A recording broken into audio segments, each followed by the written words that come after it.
Hello guys, അപ്പൊ നമ്മൾ എന്താണ് ഇപ്പം ഓൾറെഡി 2-3 വീഡിയോസ് ഒക്കെ ചെയ്തിട്ടുണ്ട്. എങ്ങനെയാണ് പാക്ക് ചെയ്യേണ്ടത്, എന്തൊക്കെയാണ് പാക്ക് ചെയ്യേണ്ടത്.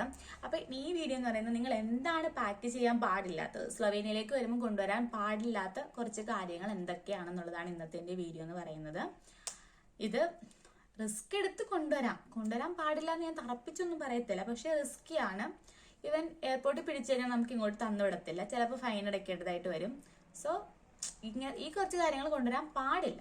ഫസ്റ്റ് ആണെന്ന് പറയുന്നത് ഫുഡ് പ്രോഡക്ട്സ്. ഇപ്പം ബീഫും ചിക്കനും ഒക്കെ നമ്മൾ ഹാഫ് ബോയിൽ ചെയ്ത് കൊണ്ടുവരും. ഞാനൊക്കെ കൊണ്ടുവന്നിട്ടുള്ള ഒരാളാണ്. സോ ആ ഒരു സാധനം നമ്മുടെ ഇന്ത്യൻ എയർപോർട്ടിൽ നിന്ന് കടത്തി വിട്ടാലും ഇവിടെ ലുബ്ലാന എയർപോർട്ടിൽ വരുമ്പോൾ അവരുടെ കണ്ണിൽ അത് പെട്ട് കഴിഞ്ഞാൽ നമുക്കത് തരത്തില്ല. അതുപോലെ തന്നെ മിൽക്ക് ഡയറി പ്രോഡക്ട്സ്, ഈ 2 സാധനങ്ങളും അവരുടെ കണ്ണിൽ പെട്ട് കഴിഞ്ഞാൽ നമുക്ക് തന്നുവിടത്തില്ല, അത് അപ്പം തന്നെ അവരെടുത്ത് കളയും. അതുപോലെ തന്നെയാണ് പിക്കിൾസ്, ഓയില് അവരുടെ, ഞാൻ പറഞ്ഞില്ല, അവര് ചെക്ക് ചെയ്യുമ്പം അവർക്ക് ഇത് തോന്നിക്കഴിഞ്ഞാൽ അവർ മുഴുവൻ തുറപ്പിക്കും, എന്നിട്ട് അതൊക്കെ എടുത്ത് കളയും. സോ റിസ്കിയാണ് കൊണ്ടുവരുന്നത്. പിന്നെ നിങ്ങൾ അഥവാ ഇത് കൊണ്ടുവരുന്നുണ്ടെങ്കിൽ തന്നെ നന്നായിട്ട് റാപ്പ് ചെയ്തിട്ട് വേണം കൊണ്ടുവരാൻ. അതുപോലെ തന്നെ ബ്രൗൺ ടേപ്പ് യൂസ് ചെയ്യരുത്. നമ്മുടെ ഒരു ഇത്രയുള്ള ബ്രൗൺ ടേപ്പ് ഉണ്ടല്ലോ, അത് യൂസ് ചെയ്യാൻ പാടില്ല. ഇങ്ങനെ കുറച്ച് പേര് കൊണ്ടുവന്നു, അത് ആരും ഐഡന്റിഫൈ ചെയ്യാതെ എത്തി. പക്ഷെ ചിലര് ബ്രൗൺ ടേപ്പ് ഇട്ട് പൊതിഞ്ഞപ്പോൾ അതവിടെ പിടിച്ചു.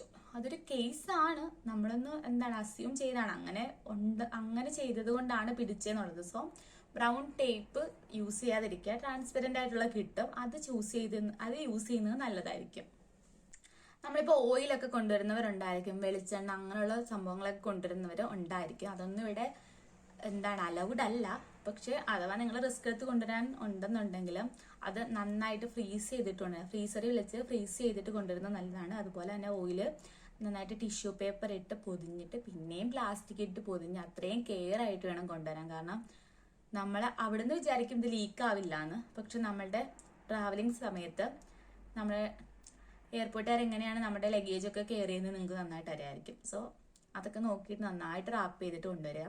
അതുപോലെ തന്നെ പിക്കിൾസും ലീക്കേജുള്ള എന്ത് സാധനങ്ങളും നന്നായിട്ട് റാപ്പ് ചെയ്തിട്ട് വേണം കൊണ്ടുവരാൻ. 100 ml കൂടിയ ലിക്വിഡ്സ് ഒന്നും നമ്മുടെ ഹാൻഡ് ബാഗിൽ കീപ്പ് ചെയ്യരുത്, അതൊക്കെ അവരെടുത്ത് കളയും. അങ്ങനെയുള്ളതൊക്കെ നമ്മുടെ വലിയ ചെക്ക് ലഗേജിൽ തന്നെ ഇടാൻ വേണ്ടി ശ്രമിക്കുക. പറഞ്ഞതാണ്, ഡ്രസ്സ് ഒന്നും വാരി വലിച്ച് കൊണ്ടുവരണ്ട, അതൊക്കെ നമുക്ക് ഇവിടെ കിട്ടുന്നതാണ്. നമ്മുടെ നാട്ടിലേക്കാളും ചീപ്പായിട്ട് ഡ്രസ്സൊക്കെ ഇവിടെ കിട്ടും. സോ ക്ലൈമറ്റ് അനുസരിച്ച് നിങ്ങൾക്ക് അത്യാവശ്യമുള്ള കുറച്ച് സാധനങ്ങൾ മാത്രം കൊണ്ടുവരിക.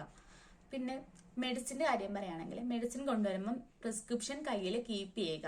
ചിലപ്പോൾ ആരും ചോദിച്ചില്ലെന്ന് വരാം, ചിലപ്പോൾ ചോദിക്കാം, ചാൻസസ് ആണ്. സോ പ്രിസ്ക്രിപ്ഷനോട് കൂടി തന്നെ വേണം മെഡിസിൻസ് നിങ്ങൾ വാങ്ങാൻ. ഇലക്ട്രോണിക് സാധനങ്ങൾ നമുക്ക് എന്ത് വേണമെങ്കിലും കൊണ്ടുവരാം. ഇലക്ട്രോണിക്സ്, കുറെ ചാർജർ, എന്ത് വേണമെങ്കിലും, അത് എന്തൊക്കെ കയ്യിലുണ്ടോ അതൊക്കെ ഹാൻഡ് ബാഗിൽ ഇടുക.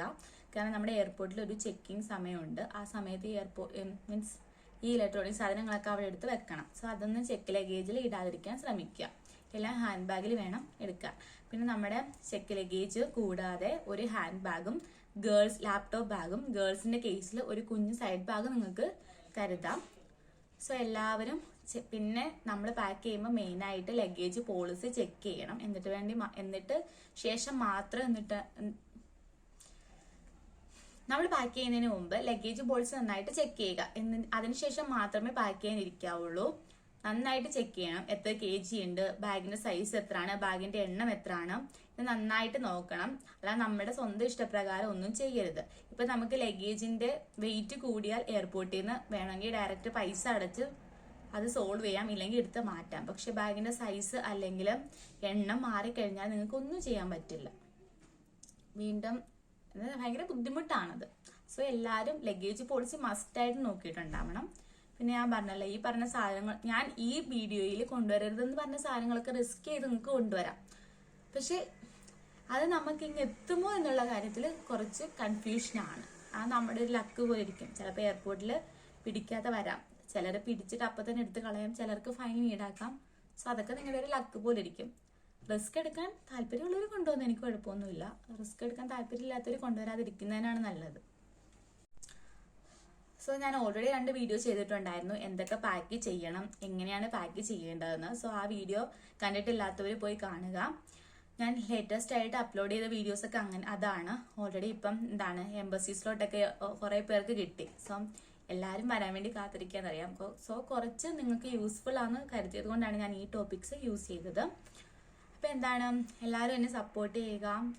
സബ്സ്ക്രൈബ് ചെയ്യാത്തവരാണെങ്കിൽ സബ്സ്ക്രൈബ് ചെയ്യുക. എന്താണ് യൂസ്ഫുൾ ആണെന്ന് തോന്നിയാൽ ആർക്കെങ്കിലുമൊക്കെ ഷെയർ ചെയ്ത് കൊടുക്കുക. അപ്പോൾ എന്താണ്, ബൈ ബൈ.